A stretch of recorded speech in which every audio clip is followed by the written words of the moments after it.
Stand commissioner تحصیل نورپور تھل سعد بن خالد نے کہا ہے کہ حکومت عوام کا معیار زندگی بلند کرنے کے لیے بنیادی سہولیات کی فراہمی کی خاطر عملی اقدامات کر رہی ہے۔ ان خیالات کے اظہار انہوں نے نورپور تھل بارروم میں Punjab rural municipal service company کے زیر اہتمام دیہاتی ترقی میں عوامی شراکت کے کردار کے موضوع پر منعقدہ سیمینار سے بطور مہمان خصوصی خطاب کرتے ہوئے کیا۔ انہوں نے حکومت کی طرف سے تحصیل نورپور تھل کے دیہاتوں میں پینے کے صاف پانی کی فراہمی، نکاسی آب کے مؤثر انتظام اور کوڑا کرکٹ کی تلفی کے لیے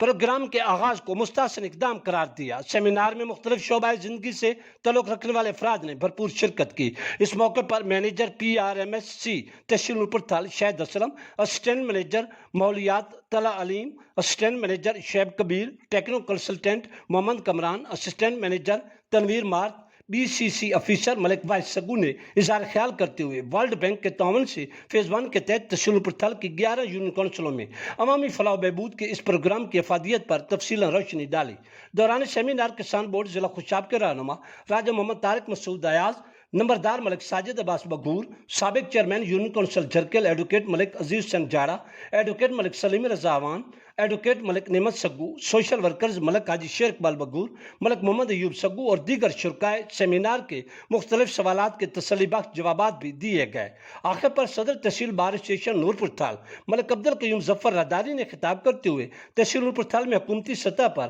عوامی فلاح و بہبود کے منصوبے کے آغاز کو حکومت کا عوام دوست اقدام قرار دیا اور انہوں نے تمام متعلقہ ارباب اختیار کا شکریہ بھی ادا کیا۔